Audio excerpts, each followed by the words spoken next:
Olá pessoal, tudo bem com vocês? Eu me chamo Karine Silva, sejam bem-vindos ao meu canal.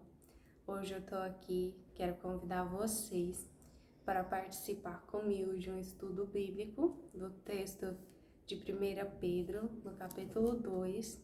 Eu tô aqui sentada na frente do meu balcão, no chão, sentada no chão, e tô aqui com a minha Bíblia e com o meu caderninho de anotação. Então, bora lá? O texto de 1 Pedro, no capítulo 2, diz o seguinte, eu vou estar lendo e explicando para vocês, tá bom? Deixando, pois, toda a malícia e todo o engano e fingimentos e invejas e todas as murmurações. Eu estava lendo esse texto, gente, eu achei tão lindo o amor que Pedro escreveu, eu achei muito lindo. E vamos lá então. Então ele nos convida a deixar o quê? Jesus nos convida a deixar toda a malícia, a deixar todo o engano, a deixar todo o fingimento, a deixar toda a inveja e toda a murmuração. Vocês sabem o que é inveja? Inveja é o seguinte: se você vê alguma pessoa que tem uma coisa e você quer aquela coisa que a pessoa tem. Você querer uma coisa igual que a pessoa tem, não tem problema nenhum. Agora, se você quiser o que é daquela pessoa e não querer que ela tenha, isso é inveja. E murmuração também, gente, é uma coisa muito ruim. A Bíblia fala de murmuração porque Jesus odeia a murmuração. O povo de Israel, eles ficaram presos no deserto por 40 anos porque eles murmuraram. Aquele caminho, eles poderiam percorrer aquele caminho durante 11 dias a pé, mas devido à murmuração daquele povo, eles andaram nele por 40 anos. E muitos deles, a maioria deles, não chegaram à terra prometida, eles morreram no caminho, porque Deus não aceita a murmuração. Então, bora continuar. Desejai afetuosamente, como meninos novamente nascidos, o leite racional, não falsificado, para que por ele vades crescendo. Nesse versículo 2, está dizendo que a gente deve desejar a palavra do Senhor, desejar como meninos recém-nascidos, novamente nascidos, o leite racional. Que esse leite racional é a palavra do Senhor. Nós devemos desejar esta palavra não falsificada, porque o evangelho de Jesus, ele tem sido disseminado, mas tem muitas pessoas que estão falsificando o evangelho de Jesus. Tem muita gente dizendo mentira por aí e está enganando a muitas pessoas. Então, nós devemos desejar o evangelho verdadeiro, a palavra verdadeira do Senhor. Gente, se vocês estiverem ouvindo barulho aí no vídeo, é porque tem um colégio militar perto da minha casa. É uma quadra de distância, mas o barulho tá chegando aqui.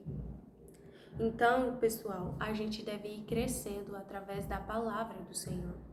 No versículo 3 diz: se é que já provaste que o Senhor é bom. Vocês, que o Senhor é benigno, vocês já provaram da bondade do Senhor? Se vocês não provaram, eu convido vocês a provar a bondade de Deus. Eu já provei da bondade de Deus e eu convido também vocês a provar. E no 4, chegando-vos para ele, pedra viva, reprovada, na verdade pelos homens, mas para com Deus eleita e preciosa. Gente, quem é essa pedra viva? Essa pedra viva que está escrita neste texto aqui está falando sobre Jesus. Está dizendo que Jesus foi reprovado pelos homens. Jesus foi reprovado pelos homens. Ele foi condenado à morte como um pecador e ele morreu na cruz do Calvário como um pecador. Ele levou sobre si todos os nossos pecados. Ele não tinha culpa nenhuma, ele não tinha pecado nenhum, mas pelos homens ele foi condenado. Mas por Deus ele é pedra eleita e preciosa. No versículo 5 diz assim: vós também, como pedras vivas, sois edificados, casa espiritual e sacerdócio santo, para oferecer sacrifícios espirituais agradáveis a Deus por Jesus. Então, gente, nós também somos pedras vivas. Nós somos casas edificadas. O que significa isso aqui? É edificados, casa espiritual. Nós somos templo, nós somos casa, nós somos morada do Espírito Santo. E nós temos um sacerdócio santo. O que é isso? Nós devemos nos separar para o Senhor. Nós devemos nos separar em santidade para Deus. Nós devemos ser santos para Ele. E para oferecer sacrifícios espirituais agradáveis a Deus. Nós devemos oferecer sacrifícios espirituais agradáveis ao Senhor. O que é isso? Eu devo me guardar das coisas erradas. Eu devo me guardar do pecado. Eu devo oferecer a minha vida como sacrifício vivo para Ele. Eu devo agradar a Ele com a minha vida. E pelo que também na Escritura se contém, eis que eu ponho em Sião a pedra principal da esquina, eleita e preciosa, e quem nela crer não é confundido. Quem é essa pedra? Essa pedra é Jesus, e quem crer nele não será confundido. E assim para vós, os que credes, é preciosa. Mas para os rebeldes é a pedra que os edificadores reprovaram. Essa foi a principal da esquina. É uma pedra de tropeço e rocha de escândalo para aqueles que tropeçam na palavra, sendo desobediente para o que também foram destinados. Então, quem quer obedecer a Jesus, quem quer seguir a Jesus, quem quer servir a Deus, a Jesus, essa é uma pedra eleita, ela é preciosa. E mais para quem quer o pecado, quem escolhe o pecado, as coisas erradas do mundo, essa pedra é de tropeço. Por quê? Porque Jesus mostra qual é o caminho certo. Jesus mostra qual é a verdade. Jesus mostra o que é certo, Jesus mostra o que é errado. Então eles querem praticar o que é errado, então essa pedra serve de tropeço para eles. E no versículo 9, mas vós sois geração eleita, o sacerdócio real, a nação santa, o povo adquirido, para que anunciais as virtudes daqueles que vos chamou das trevas para a sua maravilhosa luz.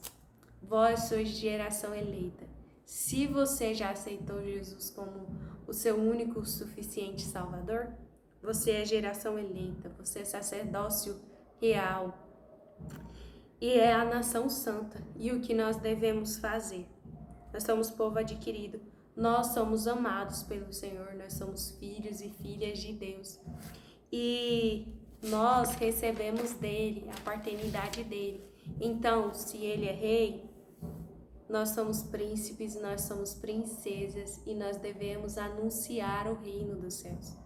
Jesus precisa que a gente anuncie a palavra, que nós anuncie o evangelho verdadeiro, o evangelho genuíno. Não o evangelho falsificado que as pessoas vêm falando por aí.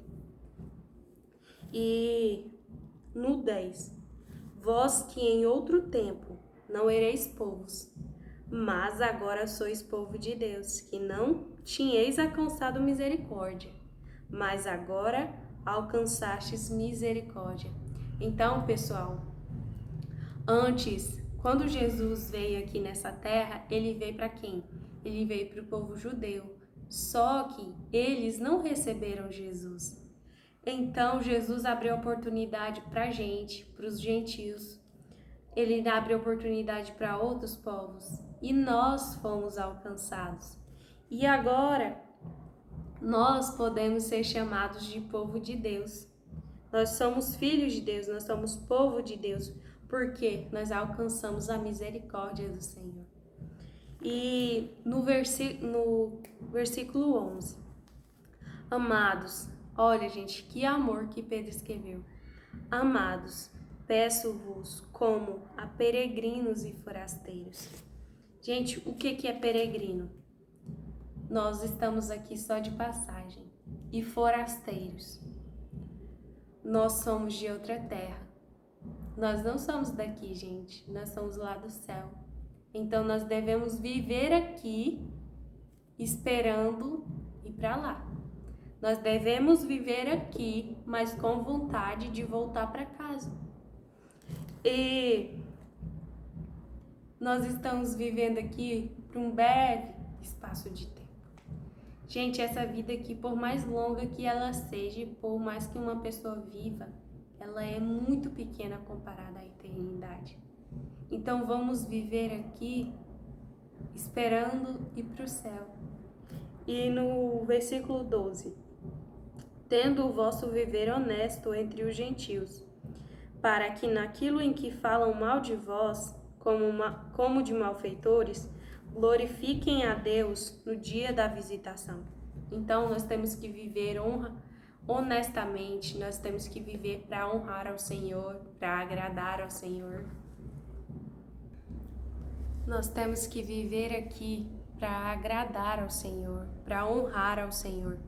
Porque quando as pessoas falarem mal de nós, a gente fazendo coisas certas, o Senhor será glorificado. No 13: sujeitai-vos, pois, a toda a ordenação humana, por amor do Senhor, quer ao rei, como ao superior, quer aos governadores, como por ele enviados para o castigo dos malfeitores e para o louvor dos que fazem o bem. Porque assim é a vontade de Deus, que fazendo o bem, tapeis a boca à ignorância dos homens loucos. Como livres e não tendo liberdade por cobertura da malícia, mas como servos de Deus. Honrai a todos, amai a fraternidade, temei a Deus e honrai ao Rei. Então, nós temos muitas coisas aqui que nos direcionam, que nos ensinam. No 18: vós servos, sujeitai-vos com todo temor aos senhores, não somente aos bons e humanos, mas também aos maus. Porque é coisa agradável que alguém, por causa da consciência para com Deus, sofra agravos padecendo injustamente. Porque que glória será essa, se pecando sois esbofeteados e sofreis? Mas se fazendo bem sois afligidos e sofreis, isso é agradável a Deus. Eu gostaria de falar com vocês sobre isso. Alguma vez na sua vida você já fez o bem e aquela pessoa para a qual você fez o bem falou mal de você, reclamou, e você pensou assim: nossa, poxa vida, eu amo tanto essa pessoa, eu tô fazendo bem para ela, eu tô orando por essa pessoa e ela tá desejando mal para mim, ela tá falando mal de mim? Pois é. Jesus diz que isso é agradável para ele, porque, gente, o nosso reconhecimento vem do Senhor, a nossa recompensa vem do Senhor. E um dia, quando nós chegar no céu, nós vamos receber a recompensa das coisas que a gente fez aqui na terra. Porque neste mundo, por mais que a gente faça o bem, muitas e muitas vezes o mal vai vir pra gente, vai acontecer o mal com a gente vai se sentir frustrado. Inclusive comigo já aconteceu isso. E a gente fica frustrado e às vezes a gente pensa: eu não vou mais fazer o bem porque eu faço o bem e acontece coisa ruim pra mim, que adianta fazer o bem? Mas a nossa recompensa vem do Senhor e Ele nos ensina a ser diferente do mundo. O mundo vai te ensinar o quê? Se uma pessoa faz mal pra você, você vai fazer o mal pra ela. Mas o Senhor nos ensina a fazer o bem. Jesus é totalmente diferente do mundo e Ele nos ensina coisas totalmente diferentes. Ele nos ensina: se alguém fizer o mal pra gente, a gente vai devolver o bem pra ela. E a nossa recompensa sempre vai vir do Senhor. A gente não precisa esperar a nossa recompensa aqui das pessoas daqui da terra. Não precisa esperar que você vai fazer o bem para a pessoa e ele vai te devolver. Vamos esperar no Senhor, vamos fazer as coisas para Deus e não para os homens. Como que para Deus, não como que para os homens. Porque para isso sois chamados, pois também Cristo padeceu por nós, deixando-nos o exemplo, para que sigais as suas pisadas. Gente, um texto que dá para vocês entenderem muito bem é quando Jesus estava lá no Monte das Oliveiras orando E ele disse para 2 discípulos que estavam com ele disse assim: é chegada a hora que o Filho do Homem será entregue. Então, o que apareceu? Apareceu Judas e os soldados. E Judas deu um beijo em Jesus, que aquele era o sinal que ele tinha falado com os seus soldados para que eles soubessem quem era Jesus. E ele beijou Jesus e Jesus disse para os soldados: quem vocês estão procurando? Aí eles falaram: Jesus de Nazaré. E ele disse: sou eu. E aqueles soldados, eles diante da voz de Jesus, quando ele disse sou eu, eles caíram prostrados no chão. E Jesus perguntou 3 vezes para eles quem eles achavam quem ele estava procurando. Eles diziam que era Jesus de Nazaré. E dizia: sou eu. Então ele disse: estou aqui, pode me prender. E o que Pedro fez? Pedro estava com Jesus e estava com a espada. Ele sacou da espada e cortou a orelha do soldado do sumo sacerdote. E o que aconteceu? O que Jesus fez? Jesus colocou de volta a orelha do soldado. Por quê? Porque Jesus ensina que quando as pessoas nos fazem o mal, nós devemos fazer o bem. Enquanto Jesus estava aqui, ele sempre nos ensinou isso. Ele sempre nos deixou esta lição. E o qual não cometeu pecado nenhum. Nem na sua boca se achou engano. Jesus é a verdade. Ele é o caminho, ele é a verdade e ele é a vida. O qual, quando o injuriaram, não injuriava. E quando padecia, não ameaçava, mas entregava-se àquele que julga justamente. Quantas vezes na nossa vida as pessoas fazem mal pra gente e a gente tem aquele sentimentozinho de querer vingança? Quantas vezes? Mas Jesus nos ensina que isso é errado, que nós devemos nos entregar a quem julga justamente, quem é Deus. Então, mesmo que as pessoas nos fazem mal, fala coisa que a gente não fez, julga a gente injustamente, quem é o nosso defensor, quem é o nosso advogado? É Deus, é Jesus. Então, nós devemos entregar todas as causas na mão dele. E levando ele mesmo em seu corpo os nossos pecados sobre o madeiro, para que, mortos para o pecado, pudéssemos viver para a justiça. E pelas suas feridas nós fomos sarados. Que amor, né, gente? Que lindo, né? Jesus entregou a vida dele pelos seus amigos. Quem eram os amigos de Jesus? Os discípulos. Ele entregou a vida por toda a humanidade, por todos nós. E para a gente receber essa salvação, a gente precisa somente aceitar Ele como nosso único e suficiente Salvador. E passar a viver uma vida de renúncia. Uma vida de renunciar ao pecado, porque Jesus é santo e Ele ama a santidade. E no 25, porque ereis como ovelhas desgarradas, mas agora tendes voltado ao pastor e bispo das vossas almas. Então, antes nós éramos um povo sem dono, mas agora nós temos um dono que é Jesus, que ele é o nosso bom pastor. E ele é o dono da nossa vida, ele é o dono da nossa alma. Ele é o nosso pai, ele é o nosso amigo. E com ele a gente pode sempre contar. E se você não conhece esse Jesus, se você ainda não aceitou ele como seu único suficiente Salvador, eu quero te dar hoje a oportunidade de aceitar ele como único e suficiente Salvador da tua vida. Você precisa somente dizer com a sua voz: Senhor Jesus, eu te aceito como único e suficiente Salvador da minha vida. E eu quero orar por você, se você aceitar neste momento.